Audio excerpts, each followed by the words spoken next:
इस वीडियो में बात करेंगे एक प्रोफेशनल इंडियन क्रिकेटर ने मुझे रिटायरमेंट प्लानिंग के बारे में क्या सिखाया। हर एक चीज आपको बताऊंगा, मैं उनसे कैसे मिला। ये भी वीडियो बहुत इंटरेस्टिंग होने वाला है, इसलिए शुरू करने से पहले चैनल को सब्सक्राइब कर लो। अब क्रिकेटर का नाम बताने से पहले आपको ये बता देता हूं कि मैं उनसे कैसे मिला। I met him on a flight on the way to Chennai. अब देखिए, कोई ऑर्डिनरी फ्लाइट नहीं थी, ये बिजनेस क्लास फ्लाइट थी जिसमें मैं फ्री में गया।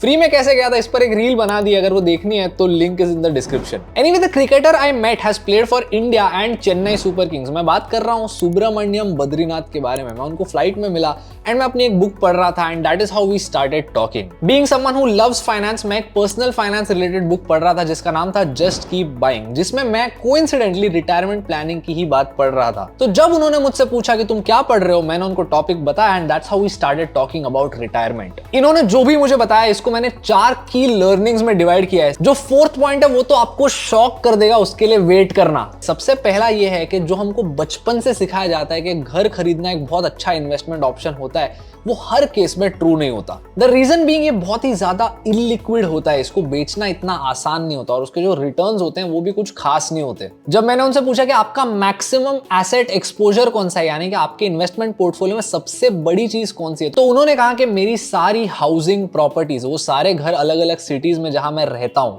और इसके पीछे का उनका जस्टिफिकेशन भी काफी रैशनल था। उन्होंने कहा कि जिस घर में वो पहले रहते थे वो बहुत ही छोटा था। This is before he became a cricketer. तो जब वो क्रिकेटर बन गए, उनका सबसे पहला पॉइंट यही था कि मुझे घर खरीदना था। That's what led him to buy his first house. लेकिन इसके साथ उन्होंने और भी मल्टीपल घर खरीदे और अपने इन्वेस्टमेंट पोर्टफोलियो को मोर और लेस निग्लेक्ट कर दिया। यहीं पर सेकंड लर्निंग आ गई, वो थी कि जब तुमको पता नहीं है कि तुमको कहां इन्वेस्ट करना है, it's always good to seek help, otherwise आप गलती कर बैठोगे। और अब देखिए, इन्वेस्टमेंट एक ऐसा फील्ड है जहां पर अगर आप गलती करते हो, उसको जितना जल्दी सुधारोगे उतना ज्यादा फायदे में रहोगे। अगर आपने अपने 20s में एक इन्वेस्टमेंट मिस्टेक की, कोई बात नहीं, आपके रिटायरमेंट को बहुत ज्यादा टाइम है। लेकिन अगर आप यही मिस्टेक्स अपने 30s या 40s में करते हो, आपकी रिटायरमेंट धीरे धीरे पास आ रही है। उन्होंने कहा कि उन्होंने अपने इन्वेस्टमेंट पोर्टफोलियो पर ध्यान देना मोर और लेस रिटायरमेंट के बाद ही शुरू किया। अब देखिए, उनके केस में बात अलग है, he is an athlete. Athletes की रिटायरमेंट जो होती है वो उनके 30s या 40s में होती है, लेकिन आप और हम जैसे जो ऑर्डिनरी लोग हैं, हमारी रिटायरमेंट 60s में होती है। अगर हम वहां पर जाके अपनी इन्वेस्टमेंट फिगर आउट करना शुरू करेंगे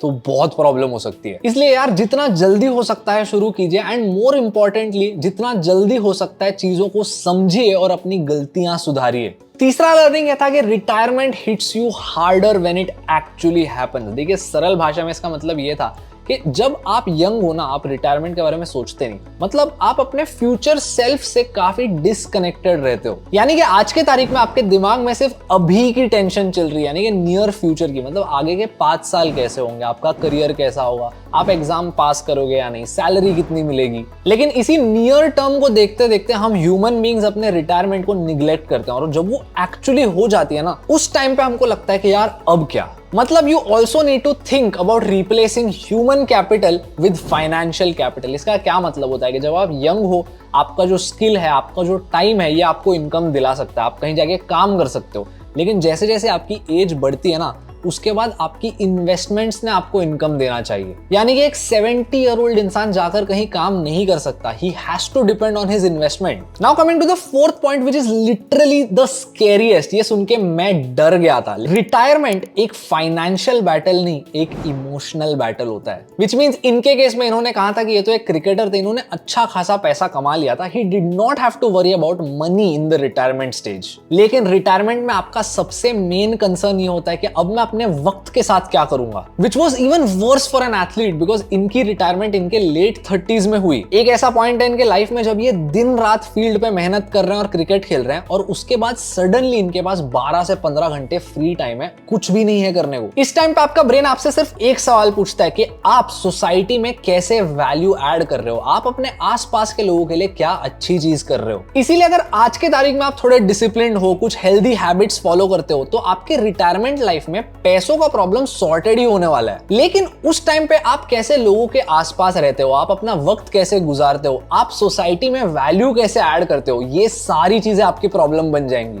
तो इसका सोल्यूशन लिटरली सिर्फ एक है कि आप आज के तारीख में जितना ज्यादा हो सकता है इन चीजों को ऑप्टिमाइज कर सकते हो। यानी कि आप नई नई चीजें ट्राई करने का इंटरेस्ट रख सकते हो ताकि उस टाइम पे भी आप कोई ना कोई नई चीज ट्राई करो। आप लोगों से बात कर रहे हो, सोशलाइज कर रहे हो, नए दोस्त बना रहे हो, नए सर्कल्स में जाके नई चीजें सीख सीख रहे हो, अपने फैमिली के साथ अपने नाते अच्छे रख रहे हो, सो दैट जब आप रिटायर होते हो आपके पास एक इमोशनल और एक सोशल सपोर्ट सिस्टम होता है। बिकॉज ट्रस्ट मी, आपने अपनी पूरी जिंदगी मेहनत की, पूरी जिंदगी काम किया, सडनली आप एक ऐसे पॉइंट पे आ गए हो कि आपके पास अपने टाइम के साथ करने कुछ भी नहीं है। So in the simplest words, you want to make sure that when you are 60 you do not get bored. Anyway, ये तो सिर्फ एक एक्सट्रीमली सिंप्लीफाइड वर्जन था of everything that I thought of after this conversation. लेकिन मैं अभी भी सोचता हूं कि यार जब मैं रिटायर होऊंगा मैं अपने लाइफ के साथ क्या करूंगा, किससे बात करूंगा, कहां जाऊंगा, जिंदगी तब कैसी होगी, कौन सी नई हॉबीज ट्राई कर पाऊंगा। The thought is literally very scary. लेकिन यार चलो आप भी थोड़ी भाई की हेल्प कर दो और अपने आसपास के लोगों की भी। कमेंट्स में मुझे बताओ कि हम रिटायरमेंट में अपने दिमाग को स्टेबल रखने क्या कर सकते हैं। और अगर इस वीडियो से आपको कोई भी वैल्यू मिलती है तो मेरे चैनल को सब्सक्राइब कीजिए, क्योंकि मैं ऐसे वीडियोस हफ्ते में 2 बार और डेली शॉर्ट्स पोस्ट करते रहता हूं। आपको मिलूंगा अगले वीडियो में, तब तक के लिए अपना ख्याल रखना।